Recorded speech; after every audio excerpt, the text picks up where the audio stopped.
To ಮನಿ ಊಟ cooking channel. ಇವತ್ತು ನಾವು ತುಂಬ ಈಸಿಯಾದ ರೆಸಿಪಿ, ಬ್ರೇಕ್ಫಾಸ್ಟ್ಗಂತೂ ತುಂಬಾ ಈಸಿಯಾಗಿ, ಕೆಲ್ಸಕ್ಕೆ ಹೋಗೋರ್ಗಂತೂ ತುಂಬ ಈಸಿಯಾದ ರೆಸಿಪಿ ಇದು. ಒಂದ್ಸರಿ ಟ್ರೈ ಮಾಡಿ ನೋಡಿ.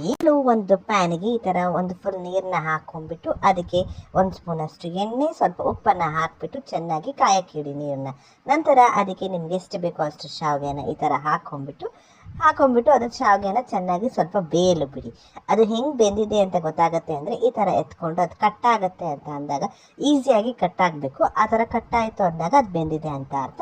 ಅದು ಬೆಂದ ನಂತರ ಒಂದು ಸ್ಟೇನರ್ಗೆ ಹಾಕಿಬಿಟ್ಟು ಸ್ಟೇನ್ ಮಾಡ್ಕೊಂಡು ಒಂದು ಪ್ಲೇಟಿಗೆ ಹಾಕಿಬಿಟ್ಟು ಸ್ವಲ್ಪ ಹಾರಲು ಬಿಡಿ. ನಂತರ ಒಂದು ಪ್ಯಾನಿಗೆ 2 ಸ್ಪೂನಷ್ಟು ಎಣ್ಣೆಯನ್ನು ಹಾಕ್ಕೊಳ್ಬೇಕು. ಸ್ವಲ್ಪ ಎಣ್ಣೆ ಮುಂದೆ ಇರಬೇಕು.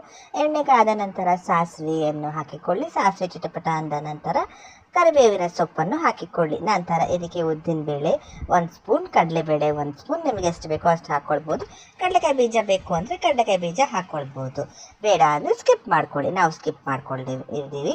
ನಂತರ ಇದಕ್ಕೆ ಗೋಡಂಬಿ ಬೇಕು ಅಂದ್ರೂ ಹಾಕ್ಕೊಳ್ಬೋದು. ಮಧ್ಯೆ ಮಧ್ಯೆ ಗೋಡಂಬಿ ಸಿಗ್ತಾ ಇದ್ರೆ ತುಂಬ ಚೆನ್ನಾಗಿರುತ್ತೆ, ಅದಕ್ಕೋಸ್ಕರ. ನಂತರ ಇದಕ್ಕೆ ಈರುಳ್ಳಿಯನ್ನು ಹಾಕ್ಕೊಂಡು ಸಣ್ಣಕ್ಕೆ ಉದ್ದಕ್ಕೆ ಹೆಚ್ಚಿರಬೇಕು. ಈರುಳ್ಳಿ ಹಾಕ್ಕೊಂಡು ಚೆನ್ನಾಗಿ ಫ್ರೈ ಮಾಡ್ಕೊಳ್ಬೇಕು. ಕೆಲ್ಸಕ್ಕೆ ಹೋಗೋರ್ಗಂತೂ ಇದು ತುಂಬ ಈಸಿಯೆಸ್ಟ್ ರೆಸಿಪಿ, ಇದು ತುಂಬ ಬೇಗ ಮಾಡ್ಕೊಳ್ಬೋದು. ನಂತರ ಇದಕ್ಕೆ ರುಚಿಗೆ ತಕ್ಕಷ್ಟು ಉಪ್ಪು, ಸಣ್ಣಕ್ಕೆ ಹೆಚ್ಚಿರುವ ಕ್ಯಾರೆಟ್ ಮತ್ತು ಕ್ಯಾಪ್ಸಿಕಮ್ನ ಹಾಕ್ಕೊಳ್ಬಿಟ್ಟು ಚೆನ್ನಾಗಿ ಇದನ್ನು ಫ್ರೈ ಮಾಡ್ಕೊಳ್ಬೇಕು.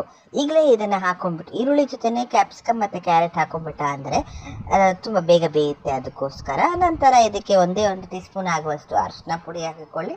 ಅರಿಶಿನ ಏನಕ್ಕೆ ಹಾಕ್ಕೊಳ್ಬೇಕು ಅಂದರೆ ಕಲರ್ಗೋಸ್ಕರ ಅಷ್ಟೇ.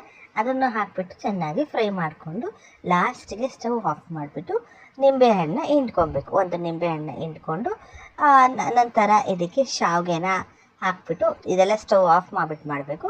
ಹಾಕ್ಬಿಟ್ಟು ಚೆನ್ನಾಗಿ ಈ ಥರ ಮಿಕ್ಸ್ ಮಾಡ್ಕೊಳ್ಬೇಕು. ಇದೆಲ್ಲ ಚೆನ್ನಾಗಿ ಮಿಕ್ಸ್ ಆಗಬೇಕು.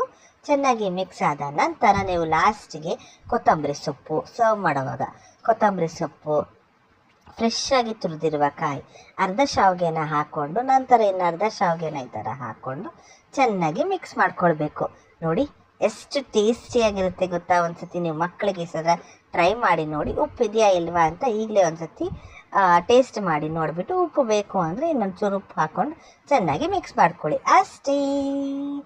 ನಿಮಗೆ ನಮ್ಮ ಚಾನಲ್ ಇಷ್ಟವಾದಲ್ಲಿ ಪ್ಲೀಸ್ ಲೈಕ್, ಶೇರ್, ಸಬ್ಸ್ಕ್ರೈಬ್ ಮಾಡಲು ಮರಿಬೇಡಿ. Thank you for watching.